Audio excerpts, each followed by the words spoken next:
let's talk Nationals. Yo, what up? Back with some Tam talks, and I want to chit-chat Nationals. I sat down today, and for about 7 hours, I made an 84-slide presentation about my trip to Nationals. And so I'm just going to go through my timeline, my events, and remember everything to the best of my ability, and just and give what my weekend looked like. So the goal of this is we're just going to talk about my personal trip, as well as a review of the event as a whole. This is, Nationals is a big deal. It is very cool that we got to go. And so I just want to give my opinions and insight, and most importantly, opinions about everything that was going on.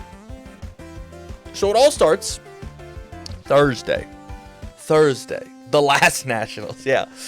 Thursday, I wake up at 4:30 a.m. to drive 3 hours to Minneapolis because Rebby found some cheap flights out of Minneapolis. I don't know how she does it, but she's a wizard. It was roughly a 2-hour flight to get down to Dallas. And the fun fact about Minneapolis is I'm sitting here and I'm playing on the Switch. And I've got one headphone in so that I can hear Rebby whenever she's like talking. She's scrolling on TikTok or whatever. And I'm here, and then across the venue or across the airport, I hear the word heroic uprising or upbringing or whatever the secret red Todoroki card is. And I turn and I look, and there's a crowd. Is it Heroes? We're checking. Heroes upbringing is the words that I hear.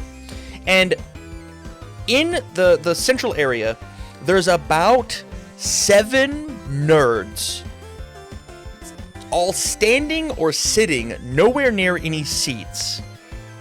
They've got binders out. Some of them have their decks completely sprawled on the floor with a playmat out. They're deck building, they're trading, they have, like a cancer, have taken over the space. And it was awesome to see. And so I'm sitting, we're maybe 30 feet away. And I look at Rebby and I go, do you want to go say hello? Obviously, these people are getting on a flight with us to head down to Dallas. What's up? And she's like, yeah, sure. Let's walk over. And so we walk over and we hang out with them for the next 20-ish minutes. Go get a drink, come back. I have this. I forgot to put it as one of my slides. We have it's not a Qdoba. It might have been a Qdoba. I think it was a Qdoba. There was a Qdoba in the airport, and Rebby was like a little hungry, and I wasn't hungry. I wasn't hungry at all. And she's like, I'm gonna get myself a quesadilla, and she goes to get the habanero hot chicken quesadilla, and I go in the back of my head. I go, if she doesn't like this, she's gonna have a bad time. And so I decide to get a regular. There's a Moe's at the Dallas airport. What? And I missed it? Sorry. I decided to get a regular chicken quesadilla in case she doesn't like her chicken quesadilla. We can swap. I'm not that hungry anyways. It's fine. So we go back. We sit down. She takes one bite of her habanero chicken quesadilla and goes, ew, yuck, I don't like this. And I go, damn you, genius. Let's swap. So we swap, and I have 2 bites, and I go, ew, yuck, I don't like this. And so I end up tossing most of this quesadilla. I feel bad about it, but she finishes the regular one. But it was easy. It was simple. And so this brings me to my first tier list item. Guys, the new Legend of Zelda game is so sick. I played this game, we'll zoom in. I played this game pretty much non-stop travel-wise. It's so good. As a huge Legend of Zelda fan, this game is so good. It is leading Zelda. It's It's so good. It's so good. If you are a Zelda fan at all, I highly recommend it. The puzzles are intelligent. The rupee economy is relevant, which is like one of my biggest critiques in Zelda games. I cannot stand when rupees are wasted, and the fact that they don't do it, it's great. It's so good. Anywho. But Thursday night happens. Thursday night comes. We get to the hotel. We land. We go. We check in. It's all good. And the only thing that we do is we play games. There's the way that the hotel is set up is it's a two hotel situation, and there's like a little walkway in between them. And so we're at Hotel 1. We'll call it Hotel A. The walkway. Hotel B. That's where the gamers are. And there are maybe 40, 50 people all out like a cancer again, spreading out, playing games upon games upon games of UniVersus. I saw so many formats happening, from retro to standard to MHA Spotlight to AOT Spotlight. Like everybody's playing so many card games. It was so awesome. It was very, very cool to see. It really gave me that large event feel of like people would come in, big hug. I'd have to stand up for my game and come say hello to people. It was very, very cool. It's the real reason to go to these card game events is literally this thing, this feeling. It was very, very awesome. To the point where I played even more games. I think I played maybe a dozen matches that Thursday night, and like we got in pretty early, like 2-3 o'clock, and I played games until 10. It was just pretty much non-stop. It was pretty crazy. And so that brings us to tier list time number 2, and that is just the hotel itself. The hotel, the venue that we had, was really nice. I really liked the 2 hotel system. We'll just make this staging. I liked the 2 hotels and the walkway in between. It was cool that I was on the other side, so that whenever nerves were like really loud, it was chill. I'm gonna give the hotel situation an A, and we might even come back to it in the meantime. But like, the hotel itself was very, very good. I liked this place. I hope that in the future, if we ever go back to Dallas, that this is where we host events, because it was wonderful. It was very, very nice. For dinner, I had Whataburger for the second time ever in my life. The first time was I was driving back from Gen Con, I believe. And I went to the drive-thru, and we got a couple of things for me to try because I've never had it before, and it was super unmemorable. It was kind of whatever. And so for this Whataburger that we had, I think we left the venue. Big shout-outs to UVS Hermit. We were going to fast food it in, but they were like, it's 2 minutes away, we'll just drive you. And so him, Rebby, and I get in the car, and we drive to the Whataburger. We come back, and I'm gonna give it's like 3 stars. It's like fine. Whataburger's fine. I didn't love the burger. I didn't love the fries. I think it was totally passable as a restaurant. Totally passable. It wasn't like so knock my socks off that I was like going crazy, but it was like I did just like get their normal burger without ketchup and their normal fries. Like I didn't weave at all. Like misplaying in the chat saying the patty melt is good. But it was 3 stars. It was 3 stars. And so that then we go to sleep, and that brings us to Nationals Day 1 Friday. And the way that today works is it is a 4-round event, and then we are going to hit side events. So this is the deck that I played. It was the Manipulations of Zeke Yeager Ymir list that truthfully was kind of all over the place. I was really surprised to see how many people were playing this Ymir list when it came to people playing Ymir. I liked this list a lot. In testing, I have said it before, I'll say it again.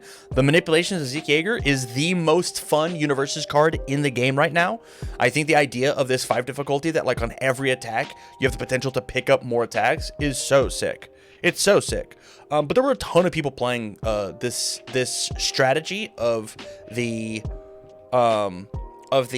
ranged Titan Ymir rather than the classically strong, you know, dual needle lunge Tetra Terror value Ymir. You know, there it is. But it was cool.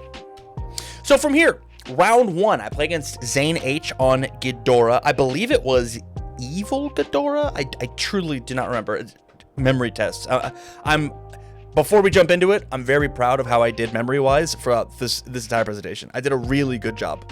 But I played against Zane H, and Zane, it felt like Zane was a little new, but Zane, his game 1, he was very, very solid. And I disrespected Zane, and I did not see Dragon of the Darkness Flame come out of nowhere. The 2 difficulty card. Let me just double check. Yeah, Dragon of the Darkness Flame come out of nowhere, and he just killed me for a schmillion. But it did feel like Zane was the 2-check. Yeah. Dragon absolutely rolled me. I played good defense, and then he. 2-diff? It is a 2-check. I'm so sorry. Yeah, he played it as the last move, and like I had a mid block in my hand. This thing's like 6 base speed. I was like, whoa, this thing's fast as hell. And he made it for 100, and he smacked me with it. Games 2 and 3, I got to I just like played a little tighter than him, and I got to do classic Ymir things. If things fall in my way against Ghidorah, I kill him in 3 attacks, the last 3 attacks of my turn. And so I do end up taking this down 2-1 in my favor. Zane takes the first game. I take the last 2 games. And I feel very good coming out into this. I'm pretty sure that Zane, by the end of the weekend, had, I believe he had an Altar Ghidorah, the Ghidorah sleeves. He was truly King Ghidorah kitted out. It was very cool to see him walking around with all his Ghidorah swag at the end. Very nice to meet Zane. Very cool. Up next, we had Jamie K playing Mimic, and this game kind of reinvigorated my feelings about my character. Of this Ymir feels very, very good into Mimic, because if I have any amount of manipulations, I just do the thing that you're trying to do multiple times a turn, right? Your response once per turn is not once per turn for me. And sometimes it's twice per attack of like, I'm just like constantly picking up cool moves. And so I ended up taking this one as a pretty decisive 2-0, but Jamie was kind. Jamie was nice, but it was kind of in, out, and just doing my thing. Round 3, I'm feeling good, currently 2-0. I play against Corey Nelson.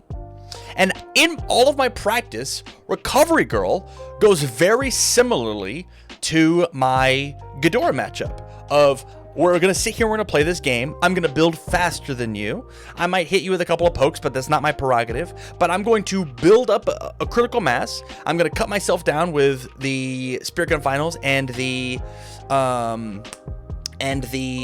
dual needle lunge. Is that the name of the card? Nope. Dual needle.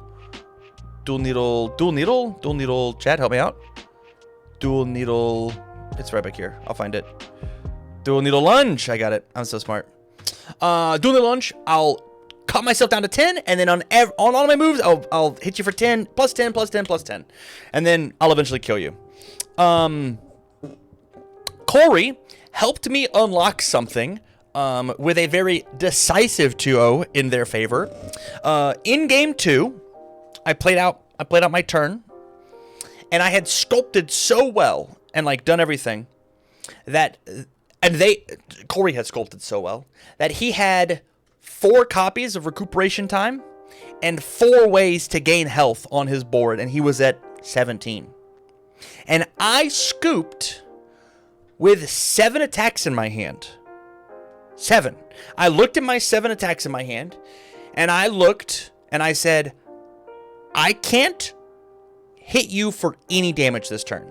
And if I cannot hit you through 7 attacks as Ymir with 15 foundations, the previous turn I had to flip my manipulations to grab more attacks. And so this was like I played 7 attacks and then I had 7 more and I tried to play them again. And I could not get it. I'll just scoop. I'm not gonna play a form, I'll just scoop it up.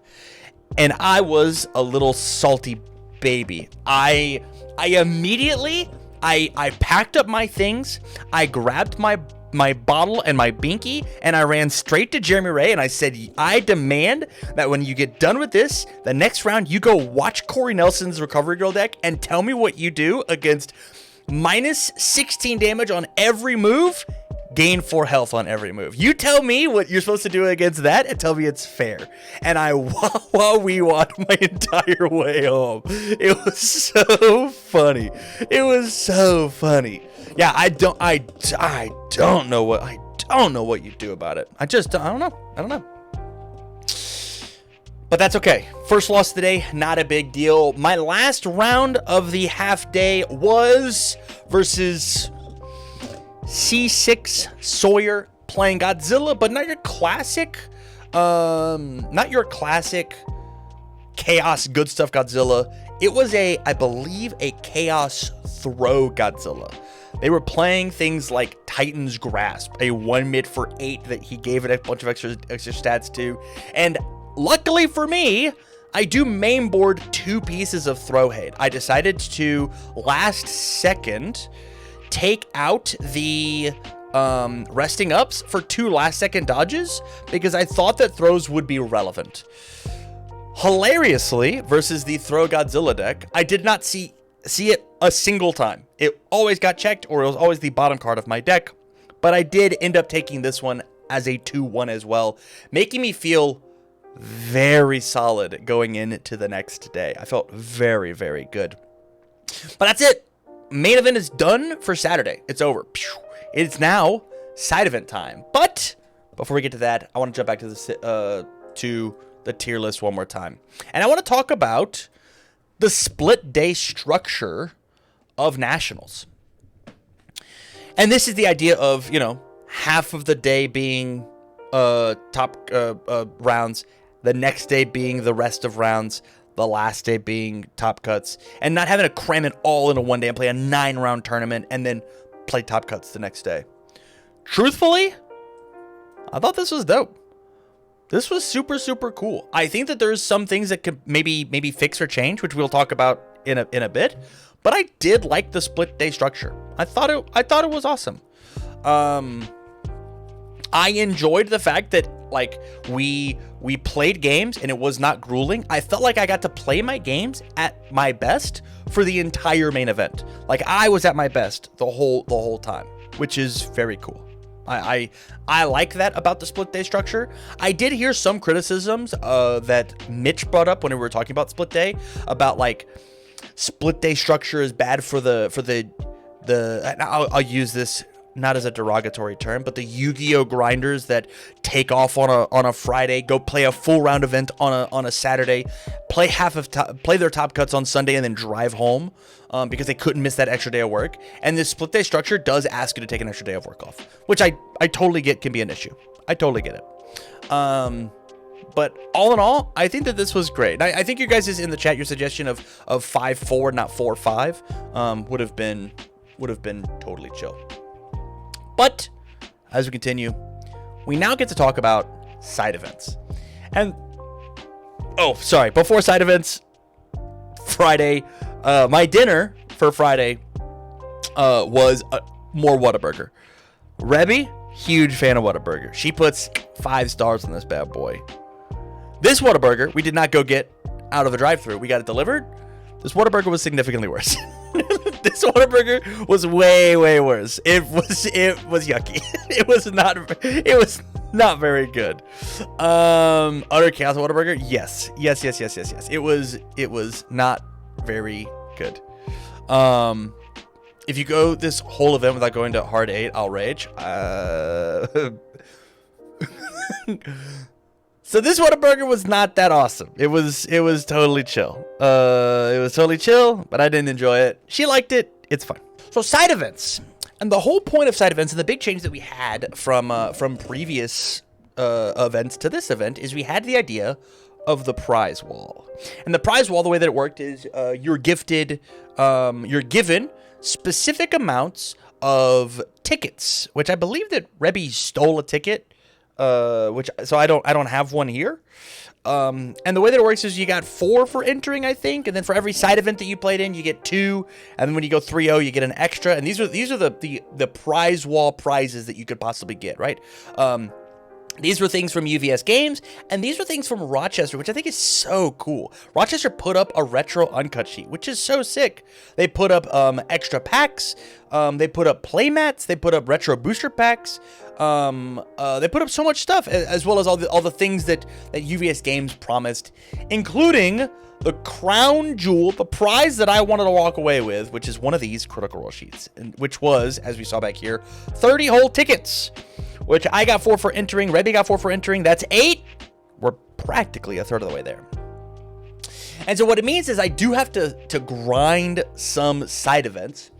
And so we had the Attack on Titan Spotlight side event, which it says it's on UGN, it said it started at 4:30, and then you have MHA Spotlight, which said it started at 5:30. And me, being the grinder that I am, I can do a little bit of math and realize that I'm not allowed to play in both of these. The time does not add up. It doesn't make sense. And so we start the Attack on Titan Spotlight event. We play Sasha. This is basically the Sasha list from the top 8 when me and Barrett did the introduction to Attack on Titan 2. I just basically took his list and I stole it. And I changed like 6 or 7 cards, and it was sick. It was very, very fun to play in. I was playing fast. It was awesome. Loved all of it. I don't think I changed the foundation base at all. I think all I did was like I put in, this is a 4 diff, and I put in like 4 copies of Determined because it wasn't a 4 of. I like change this up the attack lineup just a little bit, and it felt great. Round 1, I play against Jarrett, who happens to be one of my locals. He was on Bert Holt Hoover Living Weapon, and we are playing fast. Boom, boom, boom. He knows what he's doing. I know what I'm doing, but I end up taking it 2-0. He doesn't transform on an optimal turn. I built up too much momentum. Sasha steady shot. We get there. It was crazy. From there, as you notice, the Attack on Titan Spotlight one, we had 43 players, and the My Hero Spotlight one, we had 80 players. And I went, you know what?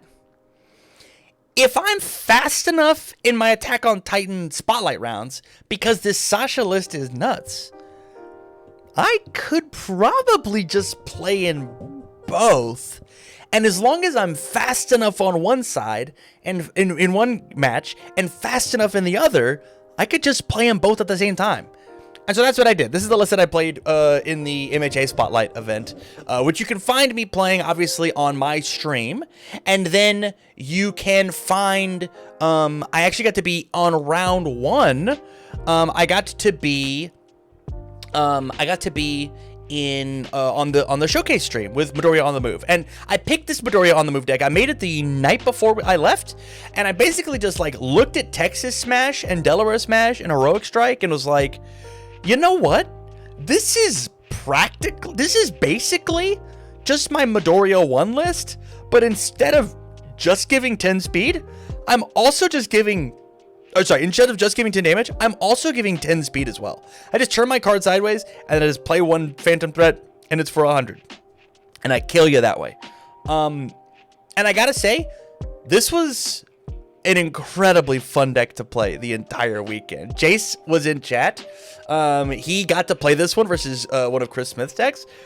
This deck is dope. This deck is super fun to play. In a format where Midoriya is not under constant threat of getting his entire board sacrificed when he has 9 foundations, this character is a blast to play, man. He is being gatekept so hard by our current standard format. But in MHA, it's not really a thing that happens. You can do that, but you got to be playing the action to do so. And so we worked. It was very cool. So with that, I got to play against, and I'm gonna mess this up, a Nuterus? That's how their name is on the UGN app. And Nuterus. Oh my goodness. I have a kaiju now. She needs to be in my lap. Okay. They ended up playing All Might. I think the name was Andrea. It's Andrea. That's not. I know I can barely read. That's not how you say Andrea. I was just copying what it was. They played All Might True Form. It was a very cool deck. A lot of cool pieces and ideas happening. But it did not. It ended up not getting there in the long run versus the All Might versus the Midori deck. Their real name, you fuck. I on stream, I think their real name was shown. I hear you. I have the UGN app. That's all I'm going by. That's all I'm going by.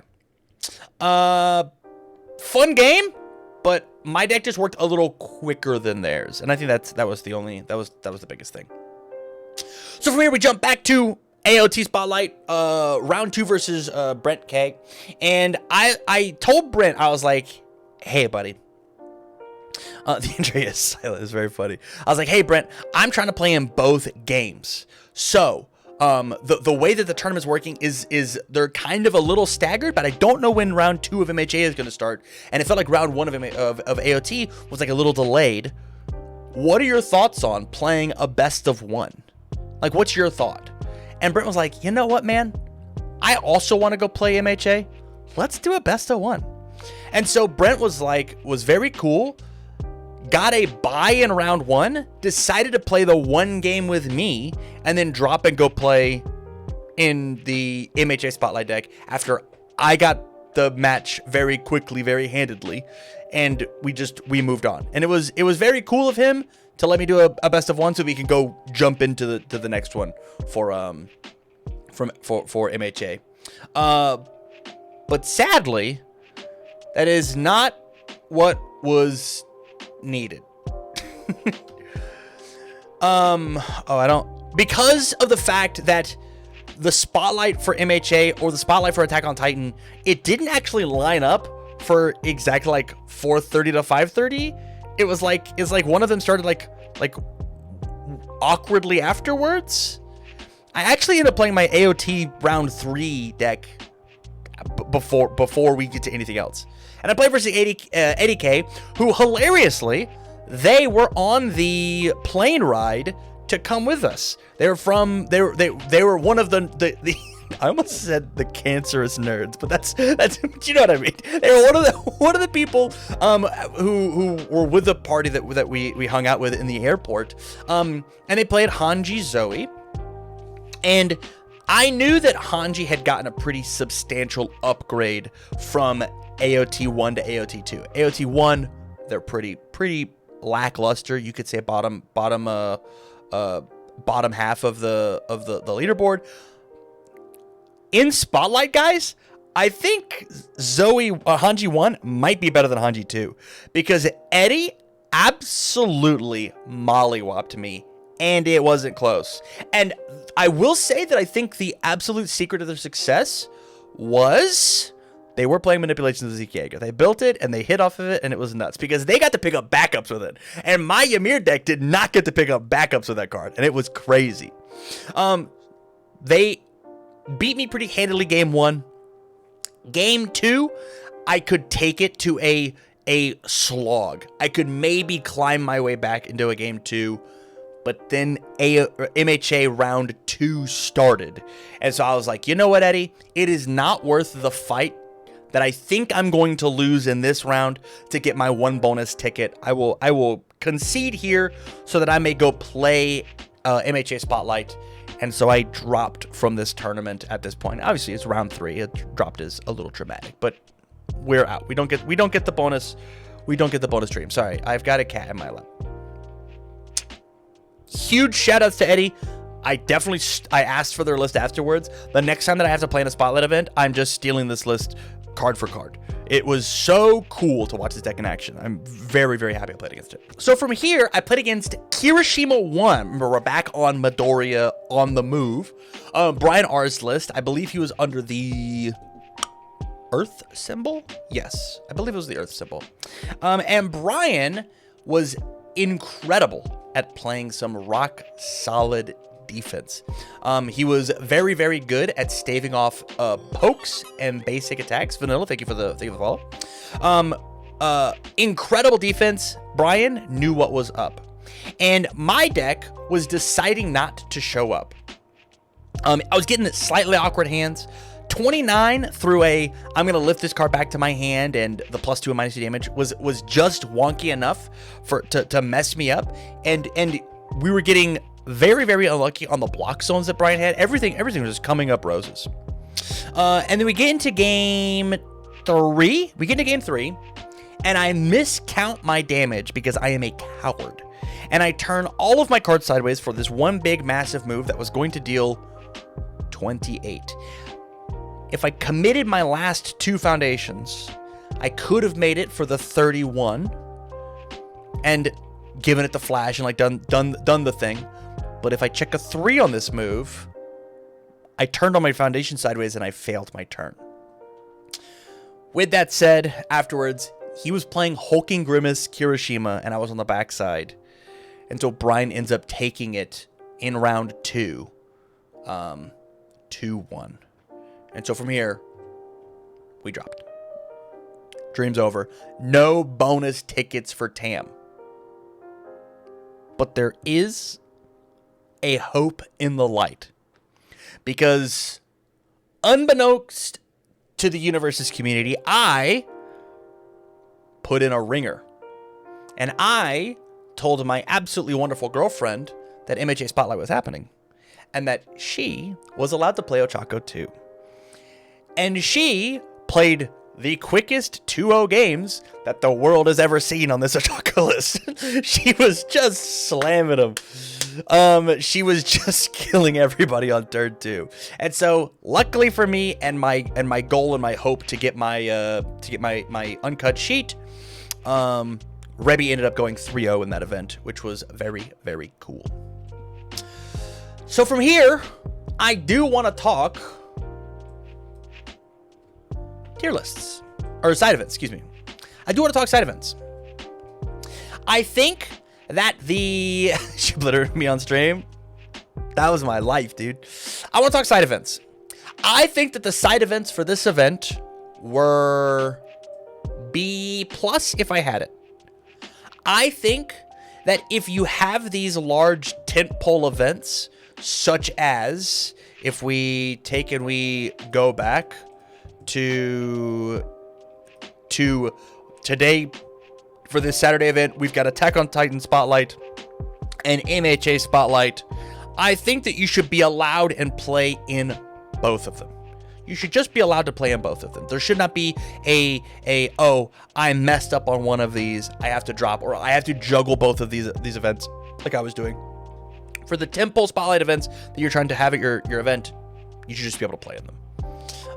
For any of the on-demand stuff, I mean, run it as it is. But if the goal is to play all 3 of these tournaments, the half-day Spotlight, you should have no time constraints to get through all of them.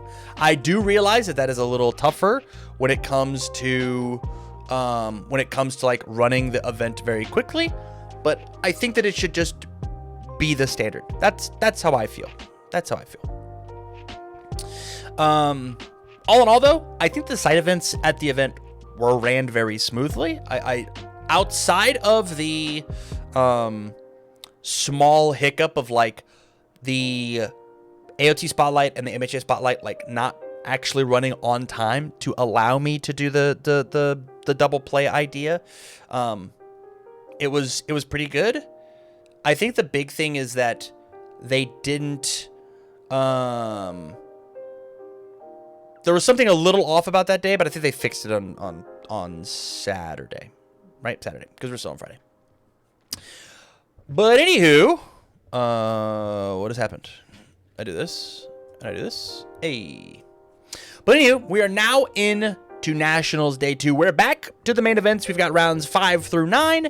And then for the side events of the night, we have Retro, a format that obviously I've paid and played a little bit of attention to because of, you know, the Webcam Wednesday Retro events that we have.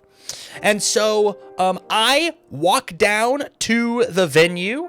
Deck in hand, I'm 3-1. I'm feeling good. I'm still in the winner's bracket. We had a little stumble versus Recovery Girl, but that's okay. It's not like that deck is going to go get second in the event overall.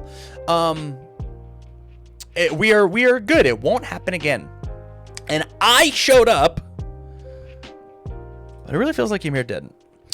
And so in round 5 of the event, I'm playing against Crystal Lens, the Crystal Lens. I believe this is a Chaos Krista versus EJ, another one of my locals, a local that I have played plenty, tons and tons and tons. EJ is a great player in their own right, and they were playing this Crystal list off and on for the past couple of months, and they were doing great with it. They were doing well, but man, Ymir did not want to show up, and I'm supposed to have an incredible matchup against this deck. I find one manipulation, and they're just no longer allowed to stack attack cards against me.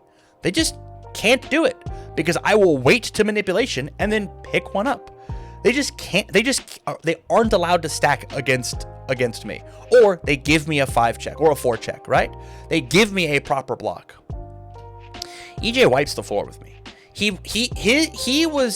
His deck was running so well and so efficiently, and my deck had so many hitches in my game plan that he actively was allowed to misplay multiple times and it not matter. Him not stacking to draw a specific card or whatever. He was just raw slinging attacks and just checking the 5, and I would just not draw any moves, or I would never find my manipulations, or XYZ reason, and he got away with murder. And I walk out of that very defeated, but EJ walks out of that match elated. And he was very, very happy that he beat me. I know, because if I won round 5 going 3-4-1, I would have been very, very happy that I won. So big shout outs to EJ for taking me down round 5. It was very, very cool. From there, we move on to Tyler B, who was playing Pony, one of the other decks that I was looking to play in this event, and this Pony was playing on the air symbol. They were playing air, literally the deck that I was thinking of playing. And I knew that I had an issue with ponies because I'm playing this Ymir list that is not a very fast Ymir like the classic dual needle lunge into Tetra Terror. I'm gonna kill you on turn 2 because I built so, like, I'm playing a little slower, a little more mid-rangey. I'm gonna sculpt the hands as I go. I'm not playing Tetra Terror to go pick up my moves. I have to wait for manipulations. And so I'm very, very afraid. Tyler wins the die roll, does pony things in game 1, refuses to check a single 3 on any attack, and ends up drawing all 4 copies of Lethal Slash, and I eventually fall after on their turn 2 to an absolutely crazy lethal line. Insane. Game 2, they whiff, I make the backswing, and we get it. Game 3, an incredible repeat of game 1. They just find all the lethal slashes and do it. I end up losing this one 2-1, thus ending the dream. But this is my job. My job is to play games of cards. And so I am defeated. I am distraught. I am melancholy and sad at this point because I know that my top cut chances are officially 0. I'm out of the tournament. I'm now playing for playing's sake. And proceed to go. I sit down in the lobby because Tyler kind of beat my ass pretty quick. And I've got so many people coming up to me and being like, "Yo, how you going in the tournament?" And I gotta look them in the eye with chat on my chest and be like, "I'm out. I'm officially not going to Worlds. The run's over, baby." And so that brings me to round number 7 versus Seamus B on all Paul Phoenix. This should be simple. I'm playing the life symbol. I've got so much stun hate in my deck. I have stun hate even in my sideboard to side in. This should be an absolute cakewalk. This should be a cakewalk. We'll do a little. We'll have some quality blocking. We'll do some back swinging. No, I actually got 2-0'd in actually 8 minutes. 8 minutes. It was over. Playing the game for fun's sake was not happening anymore. There was no fun to be had. Seamus, he did not need to. He apologized to me, and at the moment, I couldn't say anything because I was a salty Sammy. But now I get to say, if you're watching this, Seamus, don't apologize, man. You did the thing. Like, we're 2 competitors into the ring, and one of them has to win just because you did it in 8 minutes, and you shoved my face into the toilet and gave me a swirly while you did it. It is no fault of your own. You did what you were supposed to do, and you won the game at the national level. I cannot fault you or be upset with you about that. But holy cow, was I mad. And so I did a thing that I don't believe I have ever done I cannot think of a time inside of my entire UVS career. And that is, I dropped from the tournament. I did not play on my last 2 rounds. I couldn't do it. I just truly didn't have the heart. I dropped from the event. I ended stream because I was very, very sad. Man, I had this very cool Ymir list. Manipulations of Zeke Yeager is undeniably the coolest card in the game, and I really wanted to take my slightly unoptimized version of this Ymir list, and I thought that I could do it. I thought that I could grind my way to the top. I thought that I could grind my way to the top, and I believe in this list. As Tammy keeps saying your list was cool lists are bad for me. I thought this list could do it. I genuinely thought that I could squeak in at 16th place with this list. Go X and 2 and like lose my two matches and then run the rest of it up. There it is. And so I went back to the hotel and I slept. I was bummed. I was mad at Ymir. I was just mad about it. And so I went back to sleep and I came back. And this, I believe this was the night that we had, that the Courtyard by Marriott provided us food. They gave us pasta, which is cool, which is yummy, and in fact, I gave it 4 stars. There was like a salad and the chicken Alfredo was great. It was good. It was good. You mean the buffet? Yeah. It was good. It was a. I might be getting my days wrong, but I'm pretty sure that didn't we have pasta on this day? Either way, the food that the Marriott provided was great. They gave us a breakfast. They gave us a dinner. It was awesome. Again, I want this venue to be used again. This is a great venue. This is super awesome. But from here, we now get into Retro, which had 90 players playing in it. Holy cow. 90 players playing in our retro tournament. And it was awesome. I ended up playing Kin 2. This was my list. Felt very cool. I've played this list a lot. With the addition of my new cards, I wanted to try out Tatsumaki Zinkyaku and Dust in the Wind. Ooh. in one of my rounds, I misread Tatsumaki, and apparently it says pay 2. Neither player can add cards to their hand for the rest of this turn, and so that card was instantly bad. All Kid wants to do is add cards to their hand. So instantly, we have that one's instantly getting cut. And I never drew Dust to the Wind. So this is just the list. But anywho, we look at round 1. We had I was playing against Dylan C on Natali 2. Dylan said that they had never played this deck before. They were new. They didn't fully grasp the gameplay loops of Natali, but they were still playing things like Food Motivated on a 7 for free, and so it was very scary. Thankfully, they did not have the 13 diff, and so I ended up eventually getting there. It was a 2-1 scenario. Hey, Natali plays the really good ones, so there's that. Round 2, I played against William Anderson III. I believe our current World's Retro Champ. That might be correct. I believe that's true. That might not be true. Anyways, Will was playing Takeda, Sunset Standard Champ. Thank you so much. That is what I needed, Servity. Thank you. Takeda is very, very, very, very good.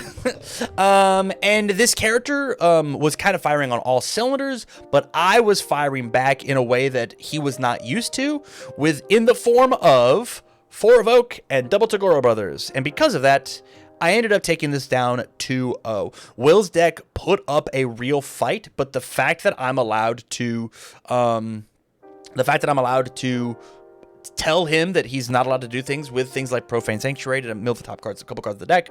My deck was kind of situated to fight what this Takeda deck was doing if he didn't have extra answers versus what was going on in the Takeda list. But still, his Flame Roars are petrifying, and you have to respect them. And so, ended up taking that one down 2-0. Up next, I played against James H on Yusuke. Truthfully, this match was such a blur that I didn't even remember who James played. It was a clinic. It was I killed him, he killed me, I killed him, it was over. Just 2 7-hand size characters just going at it. I'm sure that he played shotguns really well, and I'm sure that I played reciprocal extends very well, and we just went to town on each other, just killing each other. The way the format is meant to be. From there, I played against Kevin Broberg. Kevin was on the Dark One, playing the coolest deck, I think, in the retro tournament. It was so neat. He was playing this, and I'm gonna go find it. He was playing this Turbo Mill,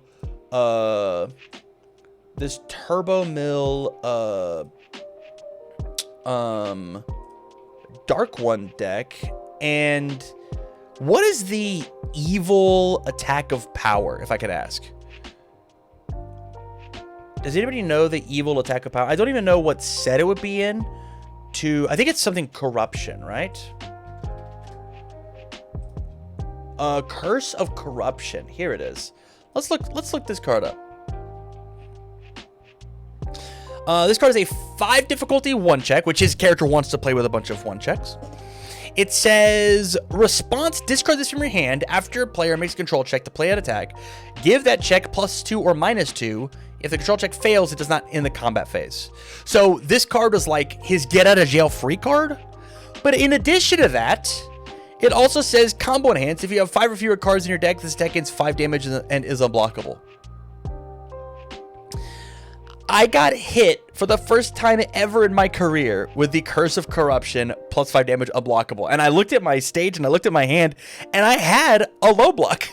I was just not allowed to play it.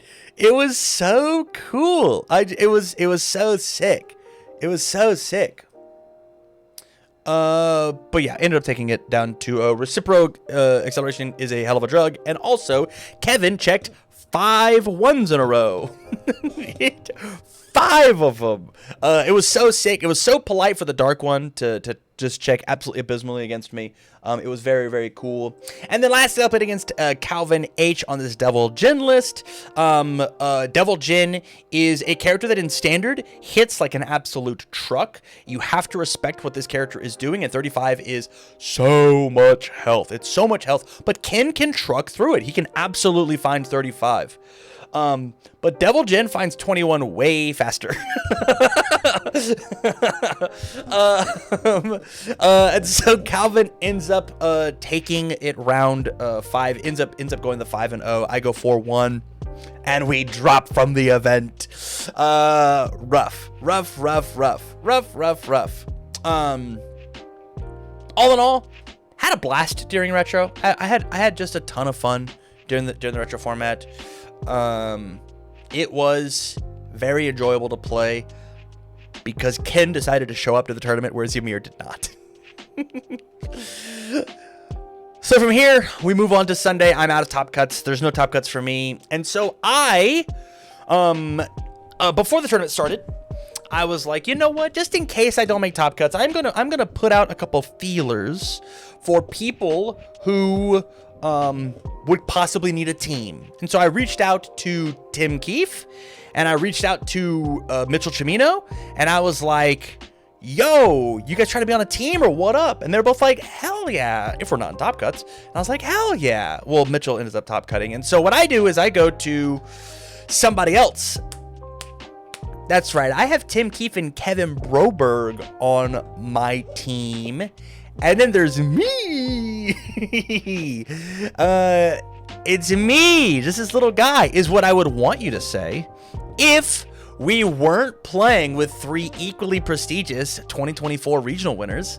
Just because one of them is a webcam win does not make it any less important or noteworthy. And so we had 3 goated regional winners as our team. And our team was, we had Kevin on Death Hanji. It was Death Forecheck Hanji, an upgraded version of the forecheck list that I was playing at the very start of this format. He had taken that list and he continued to iterate and expand on it, and his list was way cooler than mine. We had Tim on Godzilla under Chaos, and then I was giving Ymir another run back under the life symbol. And it was very fun. So from here, I played against Godzilla in round 1, and I got absolutely waxed. I got thrown to the wolves. This Godzilla had my lunch, had my number. Anytime that I would hold highs for the Krakens, they would throw all lows, and I'd be like, oh, I got you now. I'm going to hold all lows, and then they would throw all highs. I just could not get a read on what this Godzilla was doing, and he just like, I think the whole match was 6 turns total.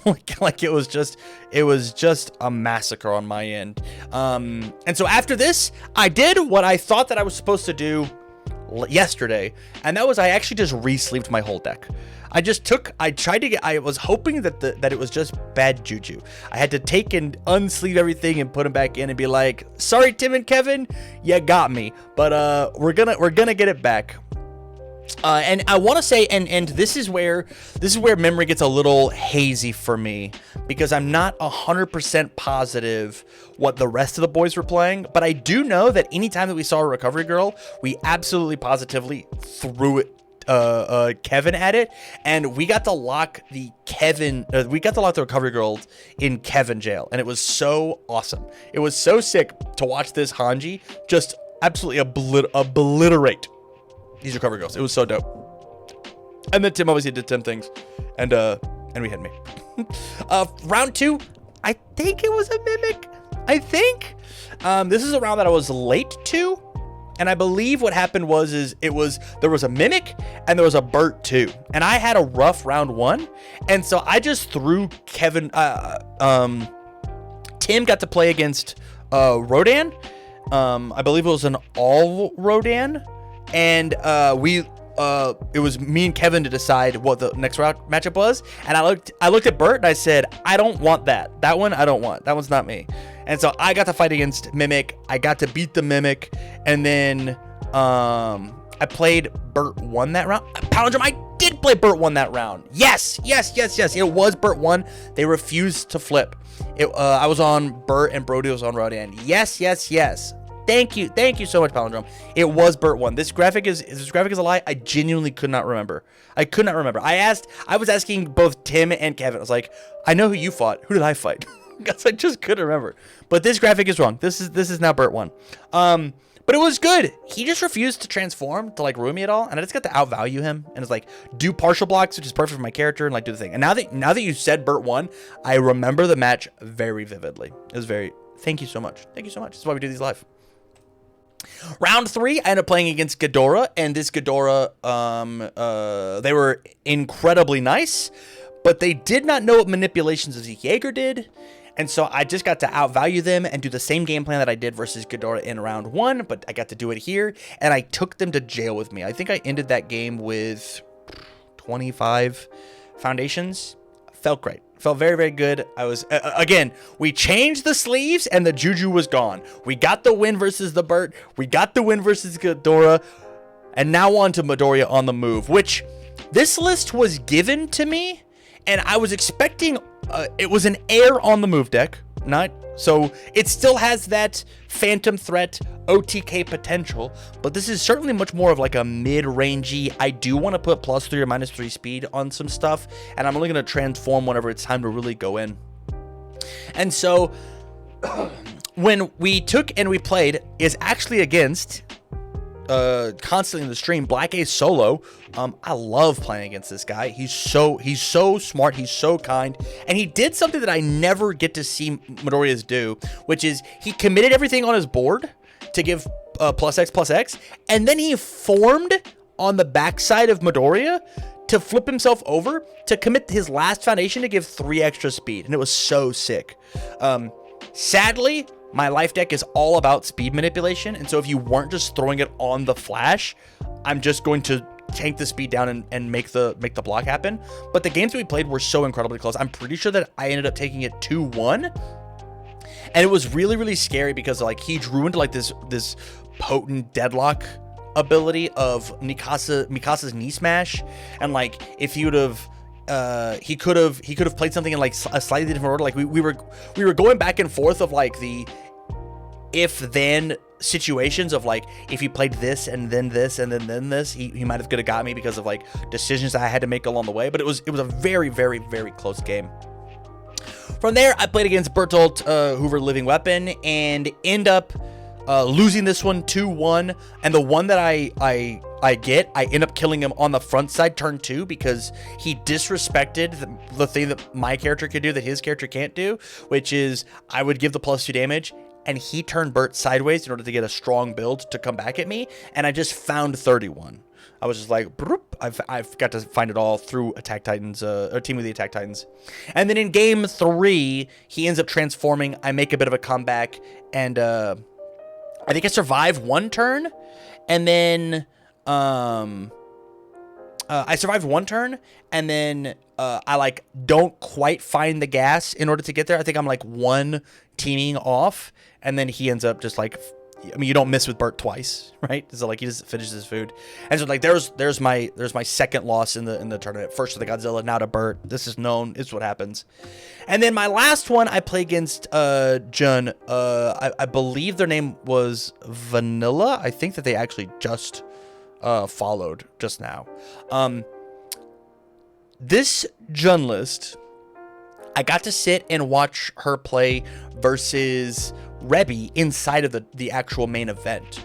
And I got to sit here and watch the tactics that this Jun list had, and it is undeniably the coolest list at the entire tournament. It is not the strongest list, but it was the coolest list at this entire tournament. The way that she was able to squeeze the juice out of this character to make it relevant and so annoying to fight. When I say that I literally had to have 22 foundations on my board in order to crack this 22 health character, I am not kidding. There was a turn where I had 7 attacks in my hand, and double manipulation of Zeke Yeager on my board, and I didn't think that I could get through the board that she had. She had like 6 cards in hand, and a stage that she refused to go past 10. Right? Like she was like, she would throw out a poke that didn't mean anything and do the thing. My game plan going into I have 7 attacks and 22 foundations was genuinely, I'm going to play Wild Wild Pussycats in order to form Pussycats, grab myself a foundation to play a foundation and pass. So I could still hold me 7 foundations until I find something relevant. Luckily, the foundation that I decide to pick up is my 3rd manipulation of Zeke Yeager, so I decide to go for it. I'm at a little health down because of the pokes, and then we go off. And I end up getting there with actually 22, and I only end with 5 ready foundations, and this is through teamings. It was an incredible match, but I just think that like my character is way better at the end game than what Jun is. She could stall the game out, but she could not finish it. And so with that, the team's score as a whole, we ended 5-1, only losing to Calvin Webb's team, who ended up winning the entire thing. And so it is, we got it back. I think Ymir redeemed herself, and it's very easy to do that in teams because you get to pick your matchups. And so I got to fight some decks that I felt comfortable in. This is where I would put a picture of the team that won if I would have gotten a picture from them. I did ask multiple people.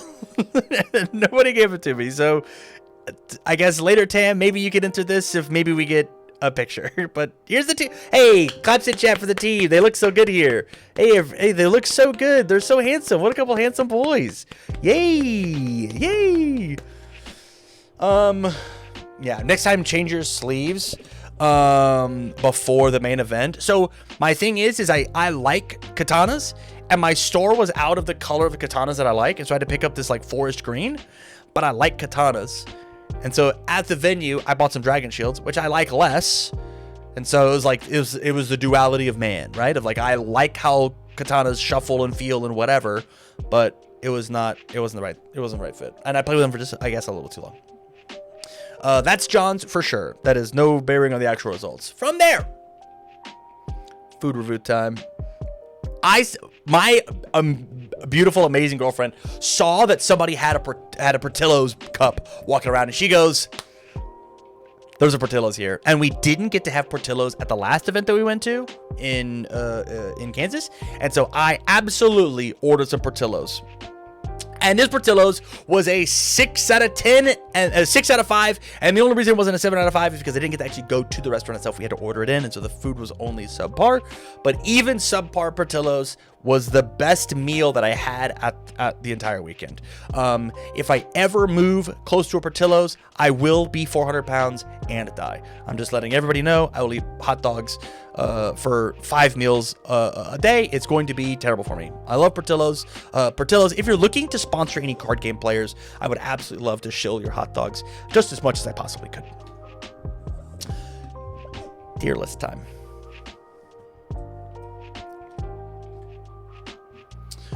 So from here, that's the tournament, guys. That's everything. That's all of it. From here, I get to now just like talk about the rest, the non-storyline stuff. All in all, my weekend, as disappointing as the weekend was, I played a lot of games, like a ton of games, and 75, 80% of them were really, really fun. It is just that set of Saturday games that were so heartbreaking that it tanked the rest of the score. But all the games outside of those 3 matches on that Saturday, I had a blast. Any of the pickup games that I played on Thursday night, the first couple rounds of the main event, playing in AOT and MHA Spotlight, playing in Retro, playing in teams, it was a blast. It was super, super fun.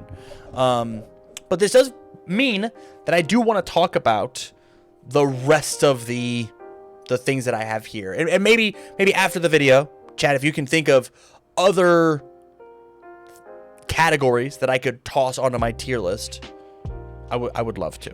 But I want to talk about pricing in the main event. The tickets for the prize wall and the participation promo and the entry mat are fine.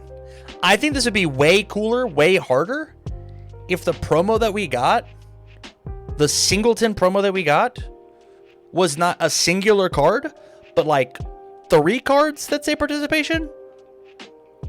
But the mat and the prize wall cards very, very much makes it feel great, makes it feel good. I thought that the idea of having the prize wall tickets rather than like, hey, you have to get this, have to get X, Y, or Z thing, made it feel worthwhile. But it was difficult to be given the singular promo and be like, this felt great. This felt very good. This felt meaningful and important. I wish that pricing was a little bit stronger. And I believe, chat, correct me if I'm wrong, the pricing for Worlds is going to be better at the participation level. So if you participate at the main event, right, for the 64 players who are actually playing in the main event, it will be rad.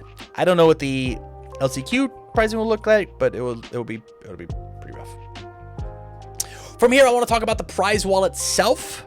The prize wall, I am giving an A, and the only reason that I'm not giving the prize wall an S is 2 reasons. Number 1, because of how the ticket system worked. Whenever I played in my side events, going undefeated did not feel incredible. It was, I paid for 2 tickets, and getting the extra ticket was a kind of an afterthought. And because of the way that the prize structure worked out, I did not feel like I had a huge attaboy for playing out the entire event, which kind of made me feel like they wanted me just to sign up for the event and then drop, which is not in the spirit of I'm here to play in the side events. And so I think it was just like a little bit of a miss here. So that's the one thing that dinged it in relation to each other. But my other big thing for the prize wall is the presentation of the prize wall, like the actual like decor of the prize wall. I wanted the things inside the prize wall, the actual physical prizes themselves, were very cool. The pomp and circumstance of how good this prize wall could and should look better, right? More pageantry. Thank you, Daniel. It was kind of just like, it was a prize table that was like, okay, I want the prize wall to look grandiose. I want to be able to take a picture of it and have people say, hey, this is sick. I wish you could be here to see this. And I just didn't get the pageantry that I have seen from other prize walls from other games. And obviously, this is the first time we've had the prize wall, right? I guess the 3rd time, but national, we got the last one. The 3rd time we've had the prize wall. I do want, like, imagine a small banner and you go to IKEA and you get like a little 3-tier shelf that you could break down and set back up and yada yada, and like you could make it look like a real prize wall, like at a carnival of like, give me your tickets and get a prize. Like you could do that, and it would add a little more pomp and circumstance. The metagame overall, I'm gonna give a B. And this is not because I'm a salty Sammy who went to X and 3 or X and 4 and dropped from the main event with 2 rounds left and was probably gonna lose my last 2 and be whatever.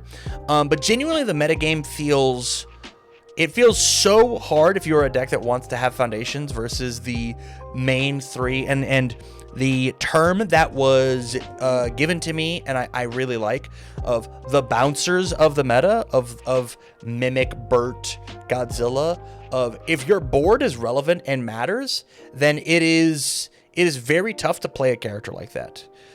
And then the characters that are these bouncers don't care about their board, which means that they are just trying to freaking kill you, or they are Mimic, and they care about their board in a way that circumvents how you're supposed to play the game. And so I think the metagame outside of the bouncers is probably fine. I think the fact that Krista did so well at this tournament is very, very cool. I lost to a Krista in rounds where I did not see it coming, and this is a shortcoming on my end.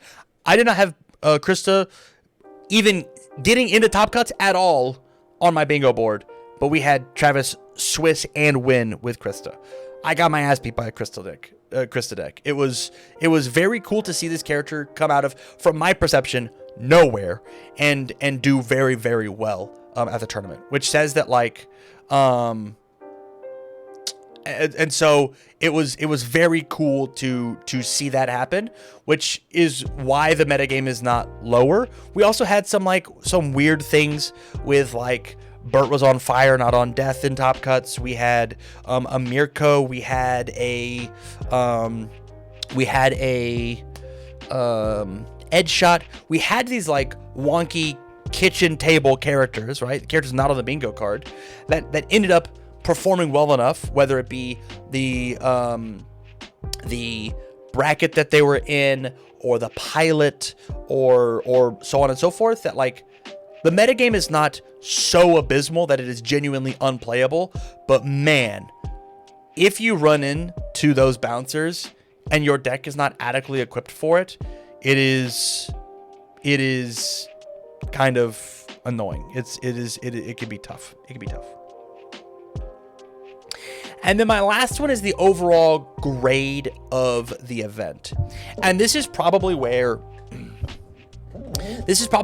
I'm going to be possibly a little over harsh. And I'm going to give it a B.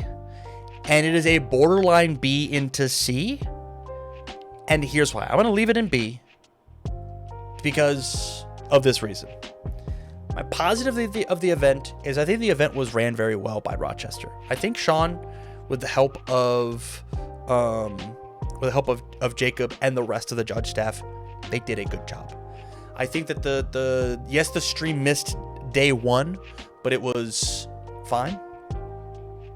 My number one issue with this Nationals is it did not feel like a national. It felt like every other regional I had been to this year. It just felt like a regional. Sure, the hotel was nicer, and we had the hallway and the venue and the retailers at one end, and the thing in the actual games happening in a different room. But it didn't feel exciting or special. Raise your hand in chat if you were here for the first MHA Nationals. Raise your hand if you were here for the first MHA Nationals. I remember watching Tim and Barrett play on stream, and a row of, I kid you not, 50 people watching a monitor, popping off when checks were being made, being excited as games were concluding. The energy in the room was exciting. You could feel the electricity in the air. There was not that electricity in the air for the main event, which sucks. We are there for Nationals. There is an idea where there is no reason that we all shouldn't have been watching on bated breath on how is our Swiss champ on Krista going to defeat this unstoppable wall of Corey Nelson, who had just recently won a webcam tournament, on Recovery Girl. The only way that I could watch that action is on my phone.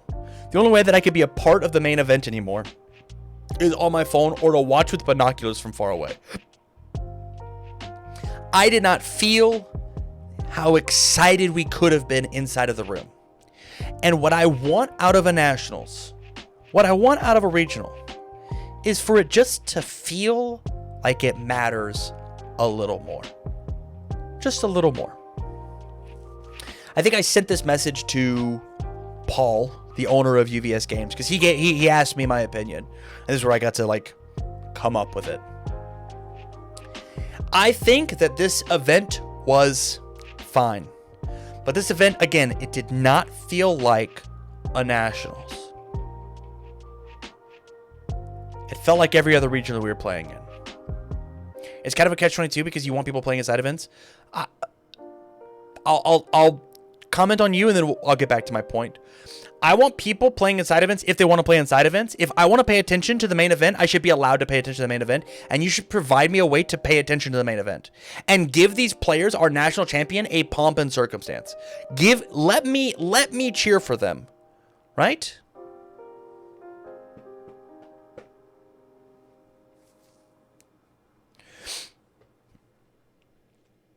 This event did not feel special. And I said that this event was a success, but this should be the worst event that Josh ever puts on. And with that said, it is still a B. I believe that 2025 OP is going to be great. I think that it is going to be awesome. I think it is going to be rad. But I do not want a single regional to feel like this ever again. It should feel better. It should feel more awesome. It should feel more exciting for the people that are involved in it. There should be more pictures. There should be more everything. The watermark, every event should rise and rise and rise. I think the fact that Josh scraped this event together and made it not an absolute failure like it could have, like it would have been if we had this 4 months ago, you get a B. But this is the worst event that I expect Josh to ever host. And I am excited to see what he hosts in the future. So, with that said, okay, let's give credit to Sean and Jacob. I did give my flowers to Sean and Jacob. I think the event was ran really, really well. I think that what I want is I want more out of Josh. I think the event was ran great. We'll talk more off stream, and because this video is already 1 hour and 20 minutes long. And so I do want to say, if you watched the entire thing over on YouTube, thank you so much. It was very, very kind. It was very, very kind of you to stick around. If you want to hear more of my opinion, or you want to come jump into the chat and tell me how abysmally wrong I am, you can do so over on twitch.tv/TamCardwell. We'd love to have you. So with that, thank you much for watching, you guys, and as always, I wish you well.